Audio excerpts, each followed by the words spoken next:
второ издание на Дневникот на Македонската телевизија за денеска. Добре дојдовте, еве што меѓу другото ќе гледате во него. Неделава представници на Европската администрација доаѓаат во Македонија. Нов обид да се одблокира комисијата за 24 декември. Странец председател неостварлива варијанта. Агенцијата за медиуми само со административен надзор. Една од 22 амандмански интервенции на владата во законите за медиуми. Утре уште една јавна дебата. Независниот новинарски синдикат ќе ја бойкотира. Нерегуларности и злоупотреби. Експертската комисија на општина Центар најде забелешки за Скопје 2014. ВМРО-ДПМН смета дека ревизијата е партиска. Во светот, британски воени бродови тргнаа кон Гибралтар. Лондон вели дека е однапред планирана акција. Затегнатоста со Мадрид, загребенот не попушта. Во Дневников гледајте зошто летово имаше толку многу фатални сообраќајки во Македонија. Останете со нас.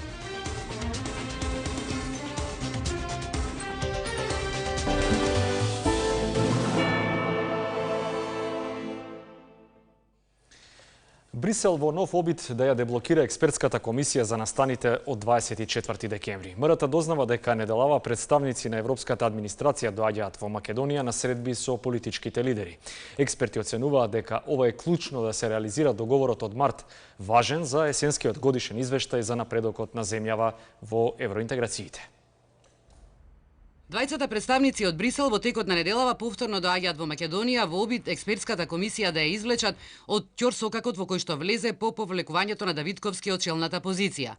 Според универзитетскиот професор Кекеновски, нивното присуство ќе биде клучно за партиите да излезат од позициите на кои што засега инсистираат. Притисокот од меѓународната заедница од една страна, од друга страна и обврската која што ја преземавме со мартовскиот договор, дека извештајот на ад хок комисијата ќе мора да биде составен дел на извештајот на Европската комисија во септември, чинам дека ќе бидат главни причини кои што ќе ги натераат овие крајно спротивставени, да ги приближат овие крајно спротивставени ставови нашите политички партии. Можноста излезот од ситуацијата да се бара во избор на нов председател на комисијата, кој што би можел да биде и представник од меѓународната заедница, Кекеновски ја исклучува. За да дојде странец на чело на оваа комисија е кратко времето, бидејќи видовме дека остануваат, беше пролонгиран рокот на 10 дена, остануваат уште 7-8 дена од тој рок. Во која насока ќе се бара решението, засега е прашање без одговор и од партиите, но и од кабинетот на шефот на државата, на чија што иницијатива и се формираше ад хок комисијата. Предлогот на ВМРО-ДПМН и по повлекувањето на Давидковски комисијата да продолжи да работи за да се донесат заеднички согласените заклучоци од СРСМ беше отфрлен со образложение дека без Давидковски комисијата не е комплетна, иако пак овој предлог доби подршка од помалите опозицијски партии. Според последните информации, 24 август е терминот до кој што партиите треба да се договорат за да испочитуваат обврската што ја презедоа со мартовскиот договор во присуство на Европската тројка. За уште еден важен елемент за евроинтеграциите – релацијата со Софија. Јазикот, малцинствата и заедничките празници се трите прашања што ги оптоваруваат односите меѓу двете држави, оценува шефот на бугарската дипломатија Кристијан Вигенин. Во интервју за Вестникот 24 часа тој вели дека со силна политичка волја тие ќе бидат надминати. Вигенин е оптимист за европската иднина на Македонија, но го повтори ставот дека мора да биде подпишан договор за добрососедство кој ќе го ратификуваат парламентите на двете држави. Шефот на бугарската дипломатија посочува дека средбата во Ќустендил е вистински пример за тоа како треба да се градат односите меѓу двете пријателски држави. Нова офанзива на грчката дипломатија, двоецот Самарас Венизелос во септември планира повторно да ги посетат Соединетите држави.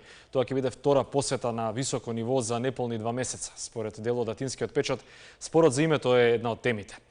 Ова е шанса за средби со македонскиот премиер Груевски и со министерот за надворешни Поповски кои ќе учествуваат на Генералното собрание на Светската организација. Самарас во Њујорк има средби со повеќе членови од Американскиот сенат и повторно со Американскиот државен секретар Џон Кери. Според Катимерини, главна тема на разговорите ќе бидат грчката и европската економија, трговијата меѓу Европската унија и САД, како и отворени прашања што ги имаат во регионот, пред се кипарското прашање како и спорот за името со Македонија. Посебно внимание ќе им се посвети на чувствителните национални прашања. Официјална Атина сака да ја добие поддршката од Белата куќа и од Стейт департментот. На Генералното собрание на Обединетите нации кои учествуваат и премиерот Груевски и шефот на дипломатијата Поповски, што ќе биде можност за директни средби на високо ниво меѓу Македонија и Грција. Грција од јануари го превзема председателството со Европската унија. Самарас овој месец имаше средби со американскиот председател Барак Обама и со генералниот секретар на Обединетите нации Бан Ки Мун. Во разговорите доминираа пред се економски теми. Вашингтон Пост напиша дека Белата куќа подготвува нов Маршалов план за Грција.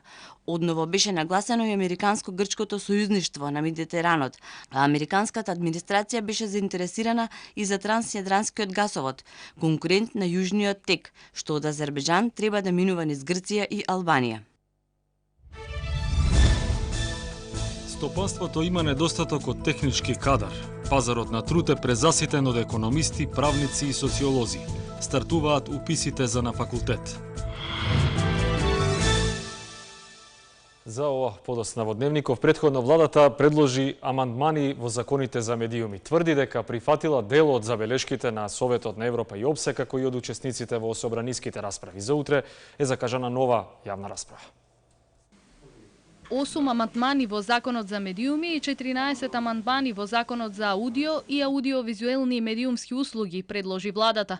Министерот за информатичко општество и администрација Иво Ивановски информираше дека амандманите произлегле од двете јавни расправи што неодамна се одржаа во собранието, како и од забелешките што ги доставиле представниците на Советот на Европа и на ОПСЕ.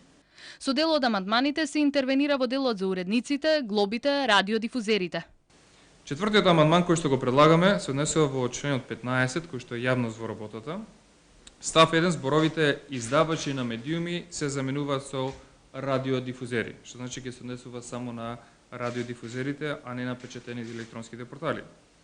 И за печатените и за електронските портали, одредбите кои што важат, односно казните, глобите за радиодифузерите, каде што има степенување, исто ќе може да се овозможи и степенување во печатените и електронските портали. Повторно, барање кое што беше искажено на самата јавна дебата во Комисијата за транспорт и врски во Собранието на Република Македонија. Во неодамнешната расправа, една од главните забелешки беше за работата на Советот на Агенцијата за медиуми. Денеска Ивановски појасни дека работата на агенцијата ќе се однесува исклучиво на административен надзор, а не и на програмски и содржински надзор. Со предложените амандмани Ивановски очекува усовршување на текстовите на двата закона. Со цел да добијат нови предлози, министерот веќе за утре најави нова расправа на која ги покани да присуствуваат новинарските здруженија и синдикатот. На утрешната дебата ќе учествуваат представници и од Советот на Европа и од ОПСЕ.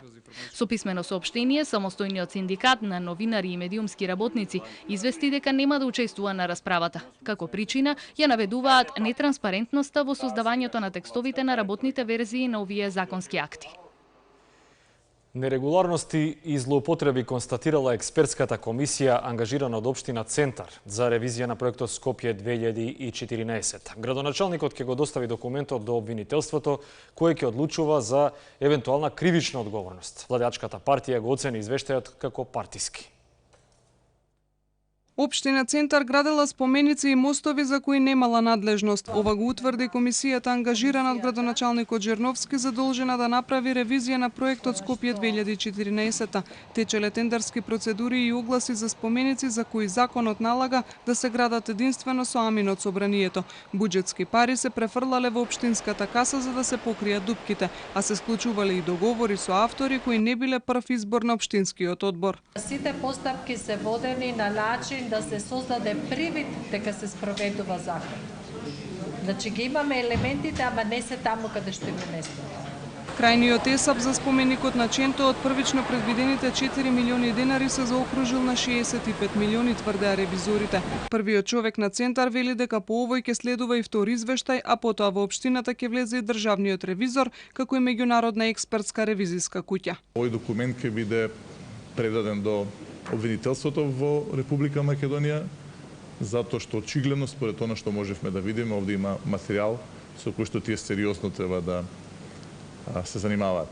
ВМРО-ДПМН смета дека ревизијата е партиска, а ревизорите нерелевантни. Извештајот наместо со конкретни факти изобилува со политички квалификации и неточни податоци. Од наши извори во општината дознаваме дека комисијата се изнамачила да формира заклучоци кои ќе звучат негативно за проектот, а при тоа да немаат можност оние што обвинуваат да бидат тужени за клевета. Затоа е прибегнато кон општи и чисто политички заклучоци и фрази без правна подкрепеност, како и да е подготвени се институциите и партијата и поединци кои работеа на проектот да одговорат поединечно за сите точки, се вели во писмената реакција на ВМРО-ДПМН. Ова партија попладнето излезе и со свое детално видување на секој од фактите наведени во ревизорскиот извештај на Тасева и Малиновски. Владеачката партија тврди дека до секоја општина секој може да поднесе иницијатива за поставување на споменобележје од локално значење. Таа иницијатива мора да оди пред советот на општината и се прифаќа или отфрла.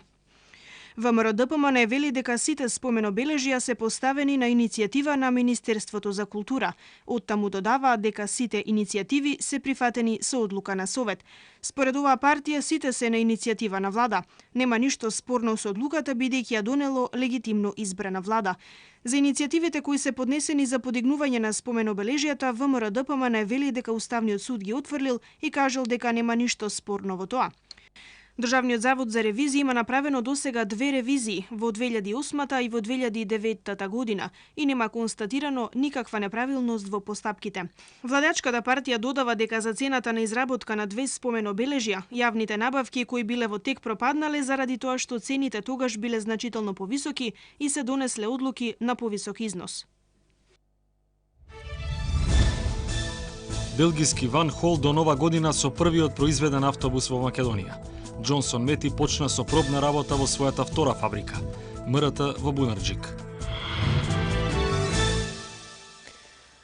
Од нокеска на полноќ поевтинуваат горивата, бензинот за 1,5 денар, дизелот за половина денар. Еве како изгледаат новите цени. Евросупер 95 ќе се продава за 81 денар за литар, Евросупер 98 82,5 денари, Евродизелот 69,5 денари. Нови цени имаат и екстра лесното масло за домаќинство и мазутот М1. Во продолжение до нова година, она тема што веќе ја најавивме, до нова година од Македонија ќе излезат првите автобуси произведени во фабриката на белгиски Ван Хол. Джонсон Мети го стартуваше пробното производство во вториот свој погон во земјава, инвестиција вредна 60 милиони евра. Дијана Ценевска ја пренесува сликата од Бунарџик. Слободната зона Бунарџик почна да наликува на светски индустријски центар. Белгијците од Ван Хол привршуваат со изградбата на фабриката за автобуси. Капацитетот со површина од околу 37.000 квадратни метри треба да отвори околу 500 работни места, дел од кадрите и од поранешен фас 11 октомври. Првите автобуси како готов производ треба да излезат од погоните до крајот на годинава, наменети за американскиот пазар. Своето пробно производство во вториот погон го почна и компанијата Джонсон Мети, инвестиција вредна 60 милиони евра. First of all, the commissioning of the plant, it's been going on for 2 months. Значи започнавме со изградба на новата фабрика во јуни. Значи планот беше да се изгради фабриката од јуни до август и потоа во септември да се започне со веќе со едната, значи со ниското производство.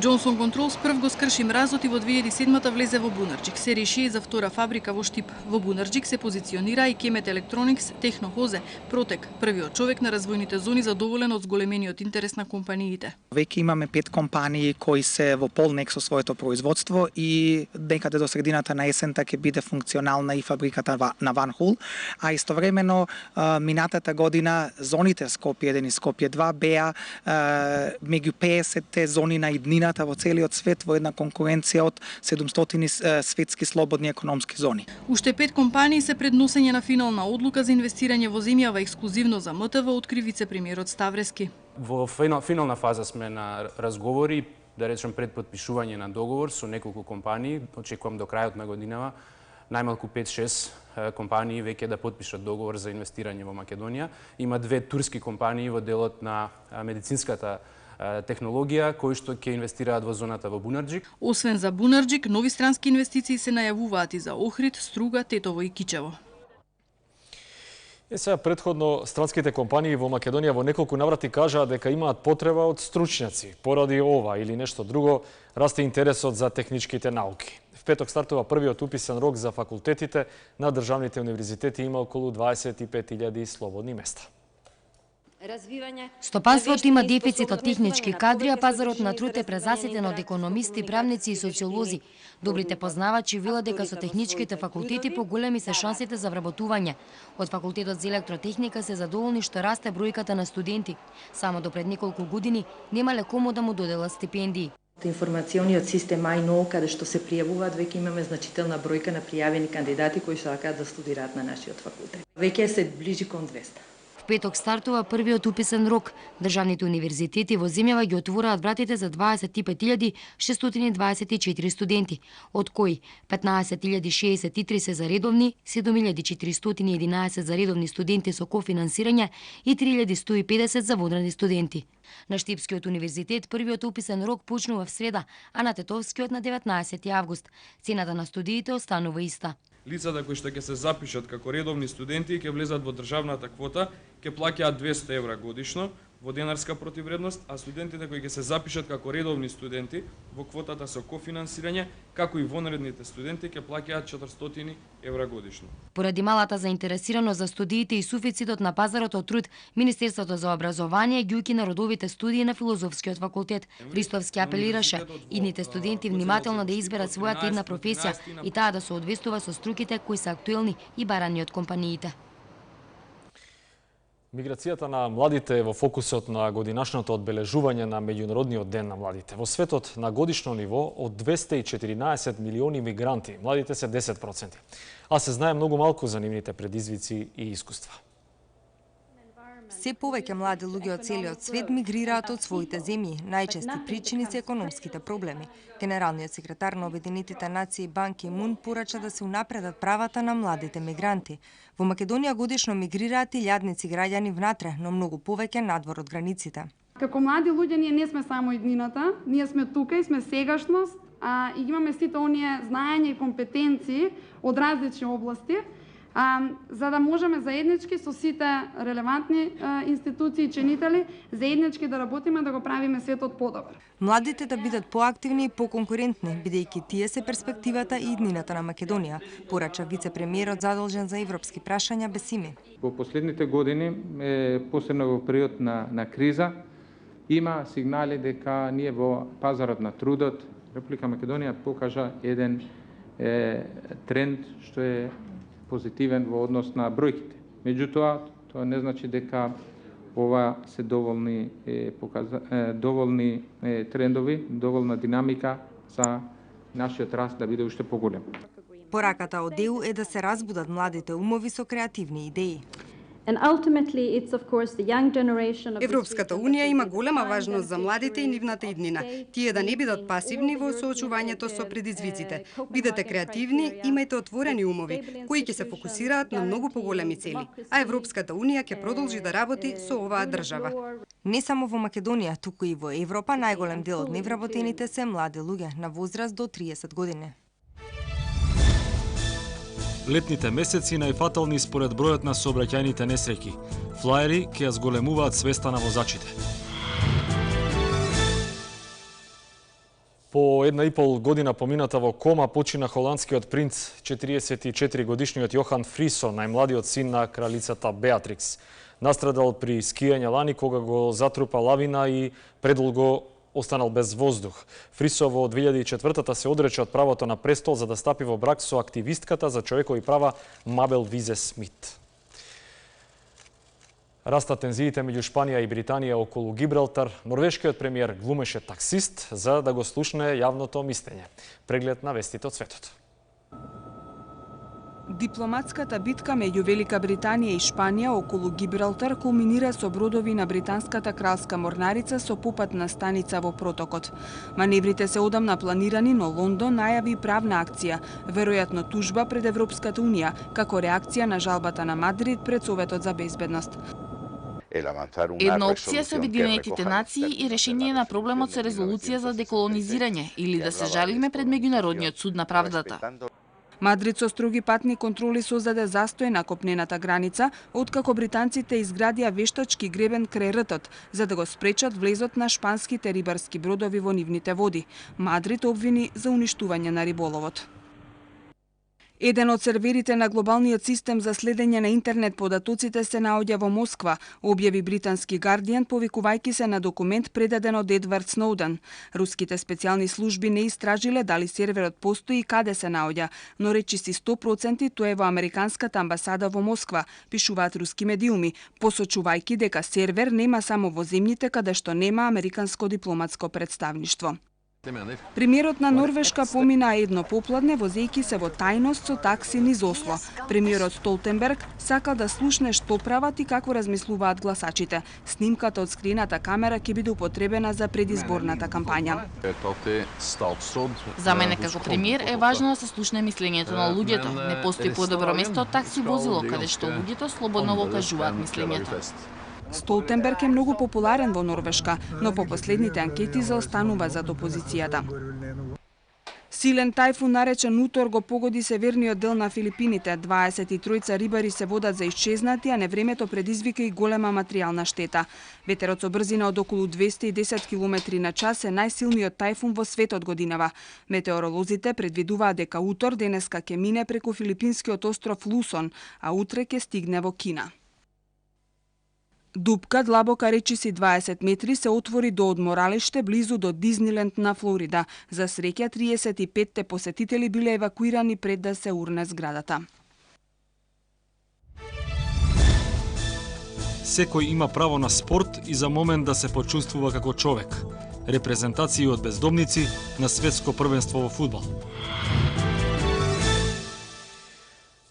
Ке се намали времето на чекање за операција на катаракта. Здравствените власти најавија дека ќе има повеќе интервенции во внатрешност. А во Струмица за прв пат лекари од Скопје ќе ги оперираат пациентите со перде.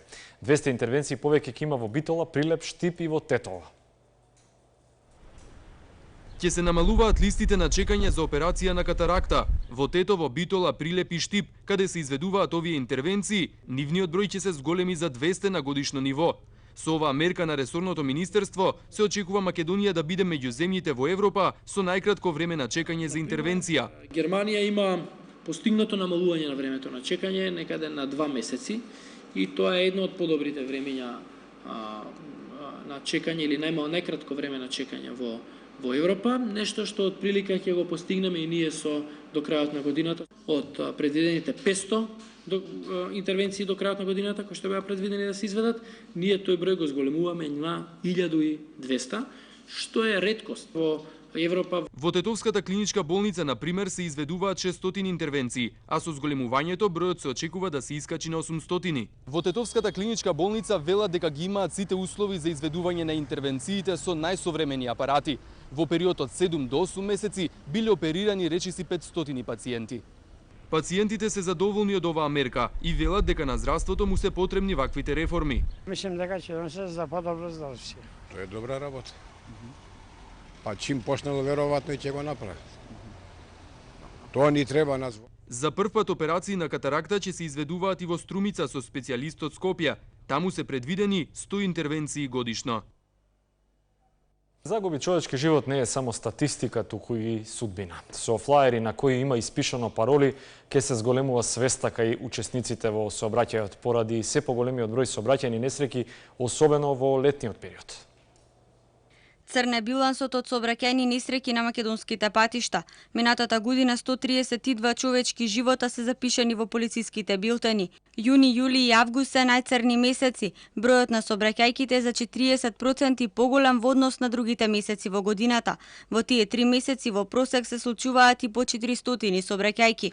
Со 94% е по вина на возачот, 5% од вкупниот број на случајни сообраќајни незгоди е по вина на пешакот и 1% е поради техничката состојба на возилото, техничката исправност и состојбата на патиштата. Со флаери на кои има испишано пароли за внимателно возење и кои се делат на граничните премени на патерините, Републичкиот совет за безбедност ќе ја зголемува свеста на возачите.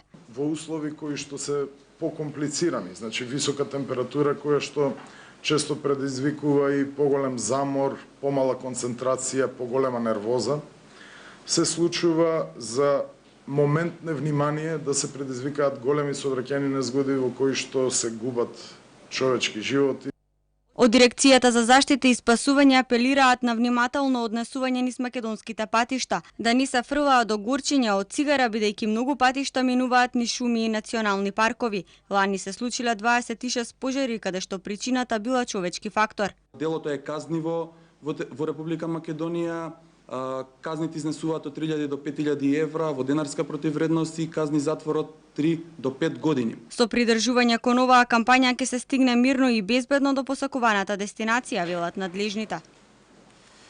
Секој денар е добредоден за обнова на опожарениот манастир Трескавец и нашите иселеници од Австралија се вклучија во акцијата за донирање. Собраните пари веќе стигнаат таму каде што се потребни. Македонските иселеници од Австралија денеска на монахот Калист му го врачија чекот од $43,000, донација која тие ја собрале за обнова на манастирот Трескавец. Идејата за собирање на средствата потекнала од Милан Димовски. Денеска неговата сопруга и другите иселеници со емоции раскажуваа за хуманитарната акција. Донирајте, затоа што ќе ви биде возвратено. Макар и најмала сума да се донира, ја мислам од Богородица ќе биде возвратено премногу. Се надевам со вакви донации и од другите градови, доколку се приклучат на Австралија, Америка, Канада, европските земји, се надевам дека манастирот ќе биде повратен.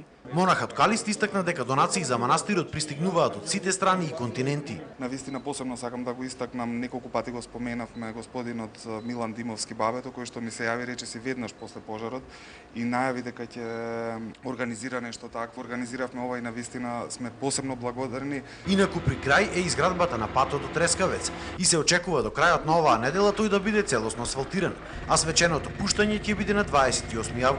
Со изградбата на патот на манастирот Трескавец, со изградба на пат до манастирот Зрзе, Прилеп веќе развива еден нов аспект на туризам, а тоа е манастирски туризам и се надевам дека во иднина овие два манастири годишно ќе просетуваат преку 100.000 посетители. Оваа есен се очекува да има само подготвителни активности на Трескавец, а со обнова на конаците најверојатно ќе се започне идната пролет.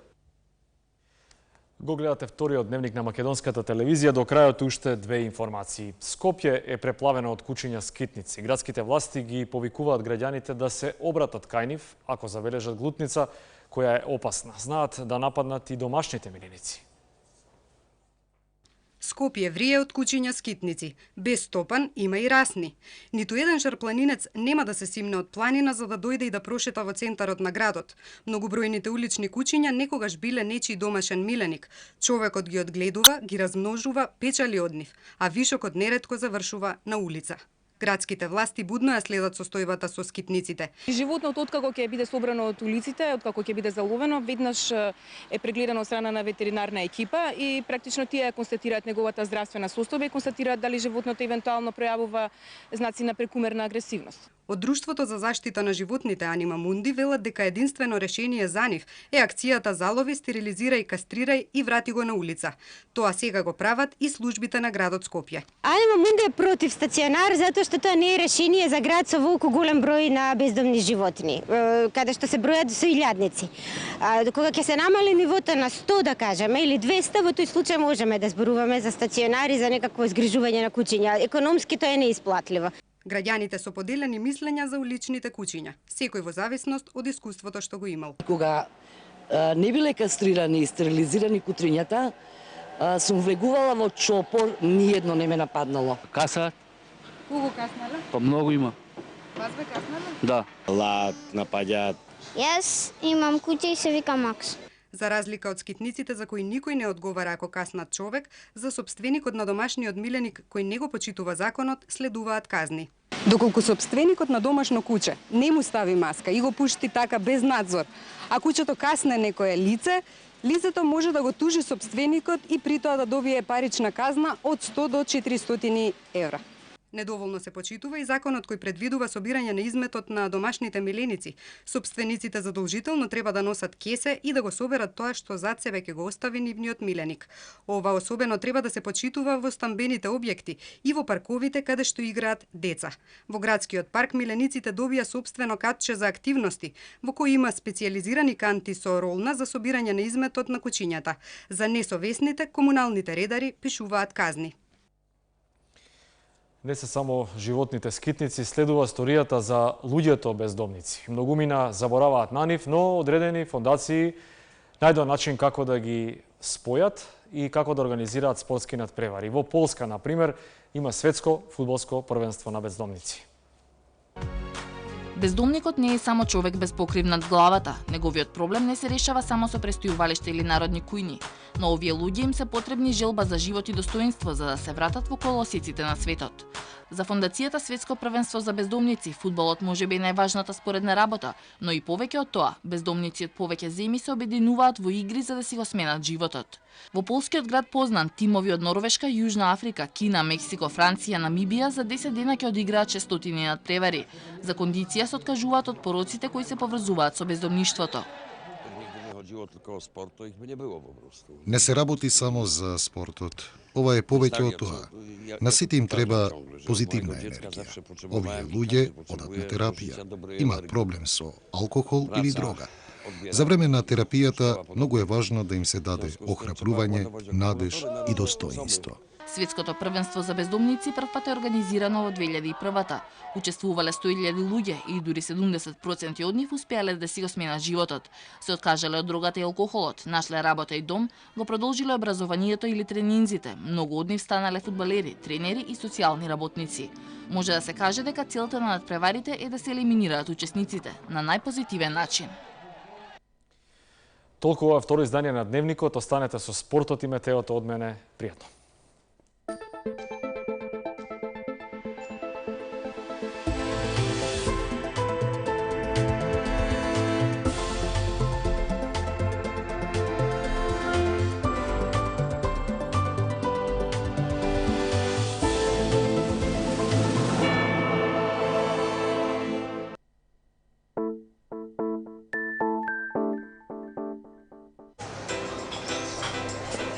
Сакам фастак?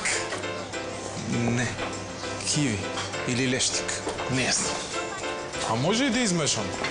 Карамела и ванила. Дефинитивно кокос. Страчатела, можда?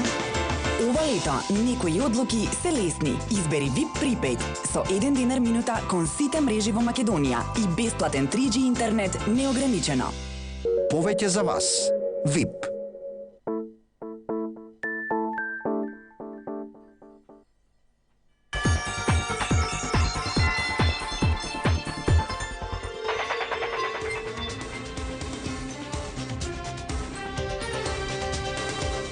Вести од спортот во централното информативно издание. Тодор Гечевски ќе игра за Македонија. Ова е потврдено на состанокот на големата тројка, селекторот Алеш Пипан, директорот на репрезентацијата Илија Мерџановски и талисманот на нашата селекција. Таборот на кошаркарите беше под мораториум за медиумите до пресконференцијата закажана за среда, но нашата екипа обезбеди изјава од Тодор Гечевски за информацијата број 1 поврзана со Македонија и со следниот Евробаскет што ќе се игра во септември. Присуствуваме на тренингот на македонската кошаркарска репрезентација, овој вечерен тренинг на кој што од вечерва е присутен и Тодор Гечевски, нашиот долгогодишен репрезентативец. Очигледно дека оние молби, апели од страна на неговите колеги не го оставија равнодушен и дали ова значи дека дефинитивно Тодор Гечевски е од денес дел од репрезентацијата на Македонија, кој што се надеваме ќе настапи со успех на Европското првенство следни. Па еве се приклучив на репрезентацијата, нормално дека сликата не ме остави равнодушен, мислам дека и мала шала. Меѓутоа, у контакт со играчите, у контакт со стручниот штаб, дојдоме до некој заклучок дека би можел да помогнам на репрезентацијата, дека нема многу време, но сепак има доволно време да направам некои подготовки за да би можел колку толку да помогнам со своето искуство на тимот. Во каква моментална подготовка е Тодор Гечевски? Дали беше можеби на одмор, имаше некои други активности планирани за овој период, пред да ја видиш таа слика која што можеби беше на шега, но испадна многу сериозно?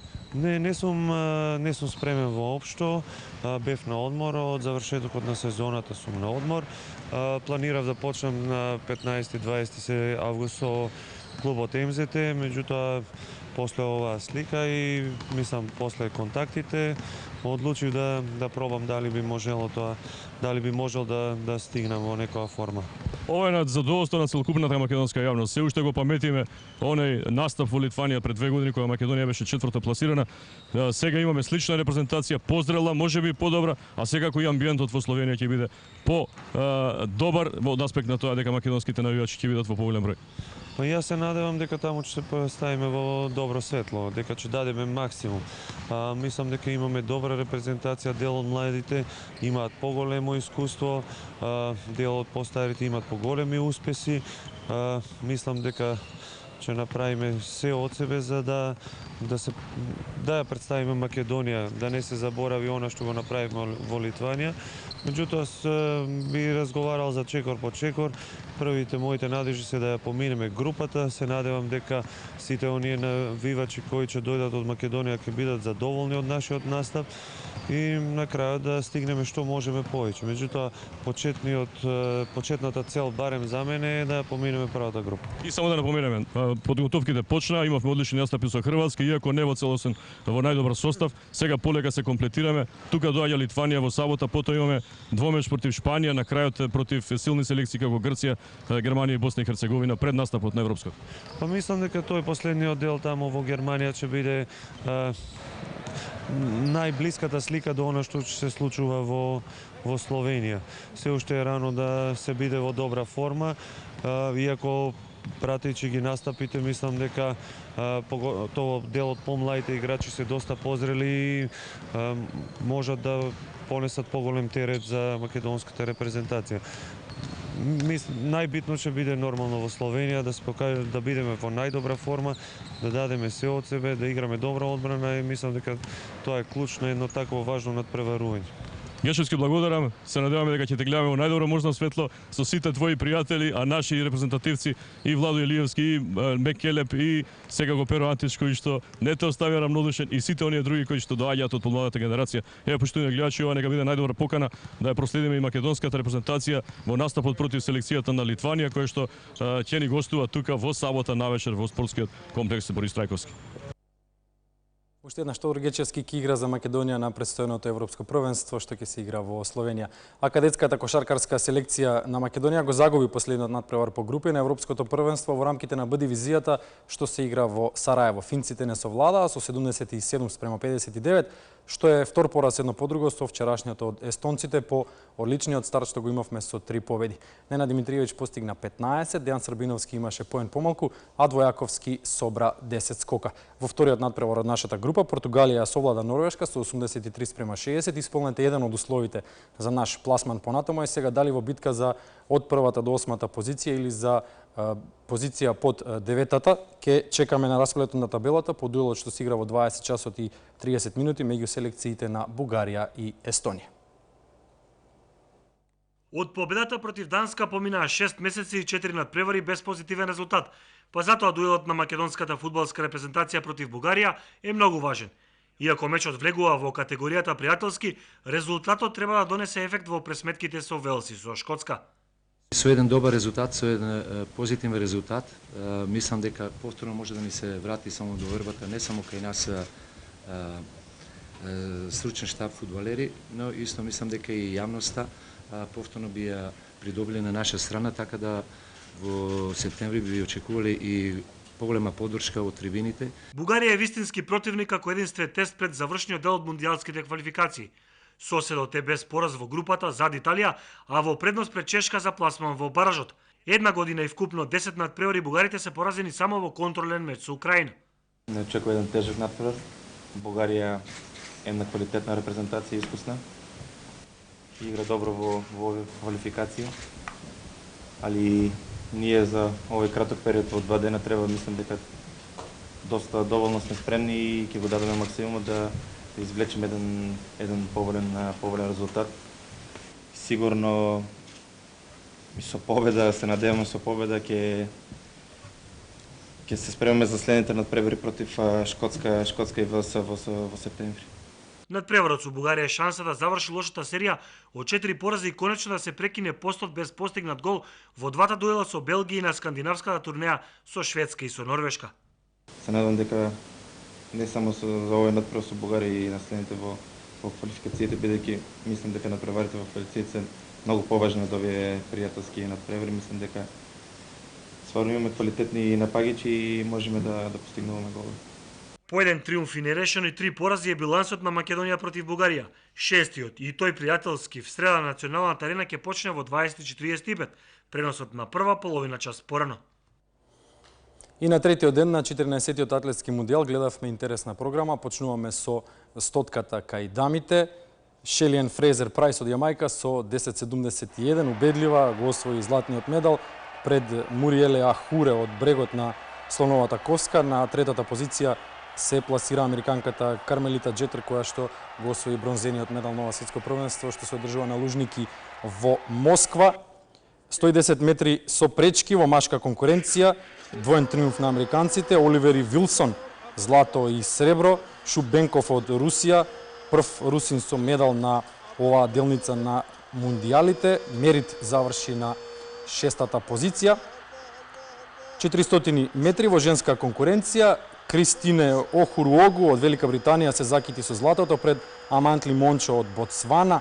Со среброто, со бронзата се закити Антонија Кривошапка од Русија, од домашната селекција. Имаме инсерти уште од конкуренцијата фрлање ѓуле во женска категорија. Валерија Адамс од Нов Зеланд, вечната шампионка, повторно освои злато пред Кристина Шванц од Германија и пред Ли Џиао Гонг од Кина. Тениската сезона и типи сезона на македонската телевизија продолжува со турнирот во Синсинати, а викендот на Роџерс Купот го сумира колешката Ирена Андреевска-Димитриевска.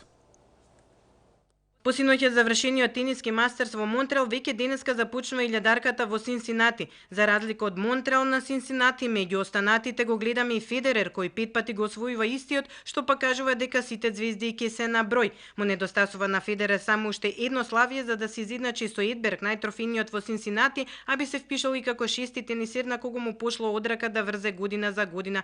Најчест финалист, ама само противник, е Србинот Џоковиќ, кој пак од 2008 со исклучок на 2010-та само спарингува во последниот турнирски меч. Освојувачот пак на штотуко завршениот Роџерс Куп Надал досега само со незабележителни 3 учества. Во очи на седмиот мастерс, ATP ранкингот и топ 10-ката со историски момент. За прв пат во 10 најдобри тенисири на планетата се впишува канаѓанец во името на Милош Раонич, кој со влезот во финалето во својата матична земја ја запиша новата реченица во историскиот ранкинг бележник. И кај триото од врвот промени. Од денеска гласи Џоковиќ, Мареј Надал, шпанецот благодарение на рекордните освоени 25 мастерси, што значи најголема бројка во тенискиот свет, се искачи место погоре, додека на четвртото падна неговиот сонародник Ферер. На крајот на спортските вести, уште еднаш веста на денот, Тодор Гечевски кажа да за настап на следното европско првенство што во септември ќе се игра во Словенија. Толку од спортот, следува метео, гледајте МТВ. Пријатно.